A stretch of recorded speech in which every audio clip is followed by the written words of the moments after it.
Welcome, everybody. Welcome to Everybody's Live. I am your host. My name is John Mulaney. We are live. Thank you. That's kind of you. We are live around the world on Netflix globally with no delay. It is currently 7:01 p.m. in Los Angeles. It is 61 degrees. We have a packed show for you tonight. Pete Davidson is here. Luenell is back with us. Henry Winkler is gracing our stage. Funeral director Raimundo Perez Plasencia is here, ladies and gentlemen. And later, you will hear music such that has never poured through your airwaves. That's right. There are many milestones in human culture. There's the invention of the printing press, the Armory Show of 1913, and tonight we bring you the television debut of Mannequin Pussy.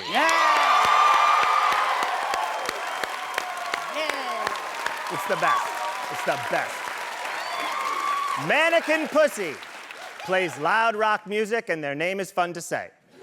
Our studio has been flooded with telegrams all week because of these youngsters, and the excitement has reached all corners of the globe. We even received this wire today. I was very excited. Me and Michelle are watching along with the rest of the world. Long live Mannequin Pussy. Yours, Barack Obama. Yeah. He was president twice. Not bad. Now, this is our third I can't do that, sorry. I can't actually do three. I don't know if people knew that. I do three like that, because I can't, my actual hand becomes a claw.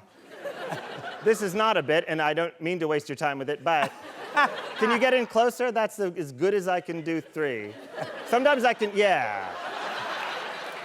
Yeah, it's the third one. That seems young and fun, right? This is our third show. Last week was great. Last week, if you asked me, the highlight was our fantastic musical guests or our hilarious panel. But according to the internet, the highlight of the show was that we mentioned Brazil once. I don't know if you're on the internet, but people online go fucking nuts when you mention Brazil. So, here you guys go. Eat it up. Brazil. Yeah. The great nation.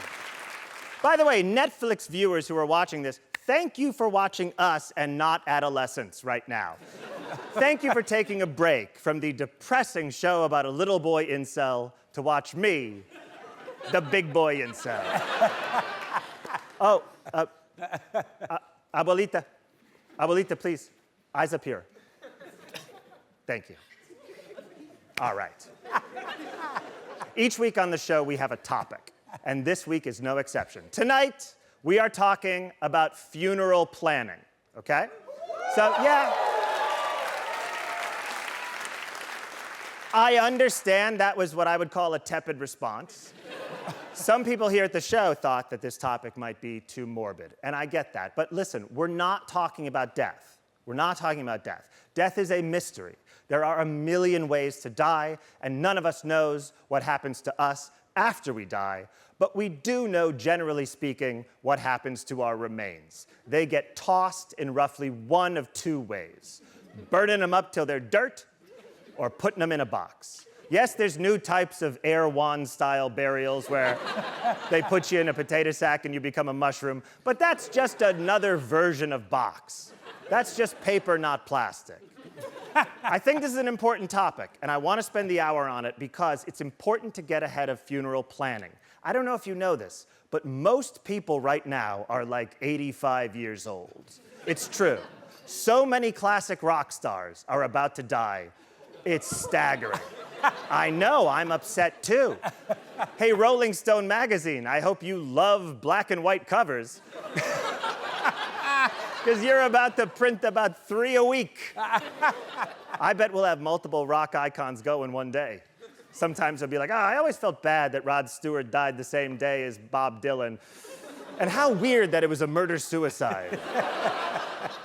I actually became obsessed with funerals through rock music. The first time I really was interested in a funeral is when I saw the video for Guns N' Roses' November Rain, okay? Axl Rose's girlfriend, Stephanie Seymour, has a funeral in the video. And I remember going, how did she die? And my babysitter at the time told me that she was murdered by Slash. It's just a fun story. I like it. I like it too. I'll tell you this, funeral planning is important because planning of all kinds is important, especially for me. I am a bad planner. I need to force myself to think ahead. For example, Greek Easter is less than a month away. And what have I planned so far except smashing some plates? Jack shit. Looking forward to happy Greek Easter to all of you. Thank you. It's a great time.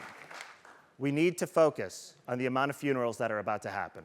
12,000 people in America turn 65 every day. I'm not trying to be ageist. I'm not saying that's a problem because old people are a problem. It's not. We just need to be prepared for the wild amount of people that are about to be old folks. Remember when you were a kid and like on your block there was one old lady on a stoop and the rest of the people were kids? Now there's going to be one kid on a stoop. And everybody else is an old lady.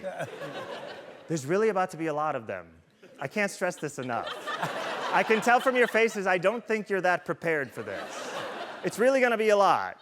So we need some new guidelines. Like I don't want any more of this, where we go, oh, I thought you two were sisters.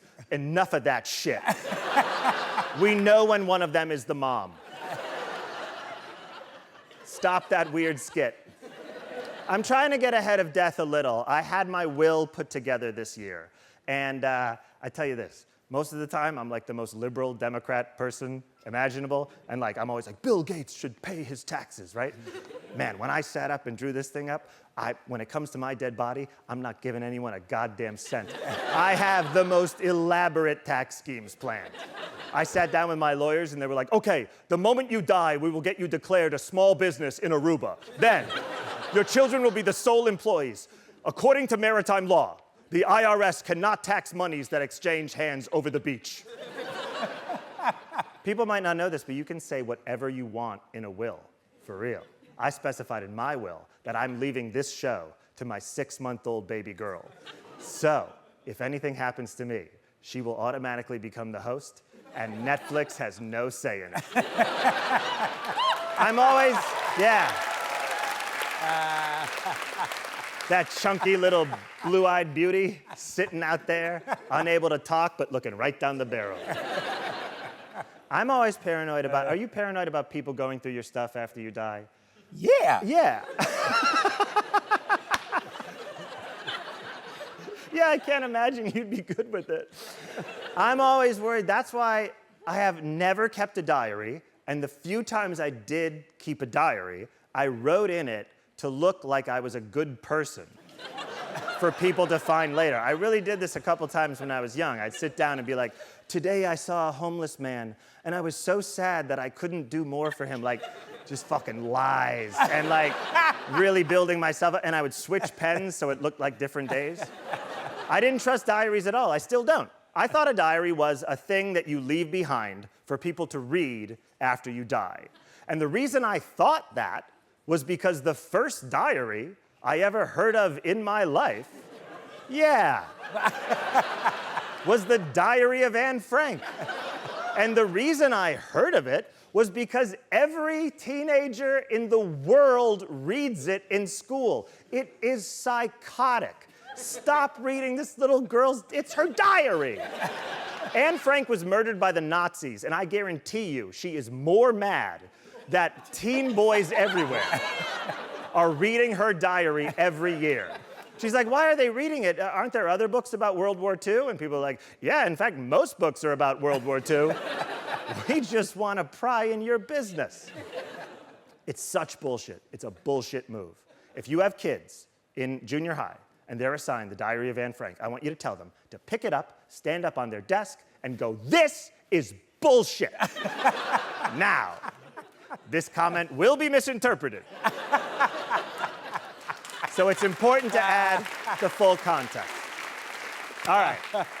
We've got a lot to get to. We've got a lot to get to. You never know what's going to happen on Everybody's Live because we've always tried a lot of stuff on this. Excuse me. You haven't done every height. What? You haven't done every height. Letterman couldn't do it. Carson couldn't do it. What do you mean by every height? You haven't had men of every height on the show at the same time. Ma'am, what are you picturing here? One man for every inch between 5 and 7 feet. So 24 men. Yeah, 24 men standing side by side. One man representing each inch, forming a perfectly diagonal line. That's quite an ask, I must say. I mean, a lot of men don't even know their height. Well, maybe they should, John. Maybe men need to get measured. Yeah. I think Wow. I think that lady is absolutely right. And hey, you know what? We here at Everybody's Live are going to do our part and help men get measured. And we'll get into that tonight. Absolutely. But let's get this show started. Everyone here, look at this audience. You're all such wonderful people. Like the website that sent Richard into credit card debt, this audience is OnlyFans.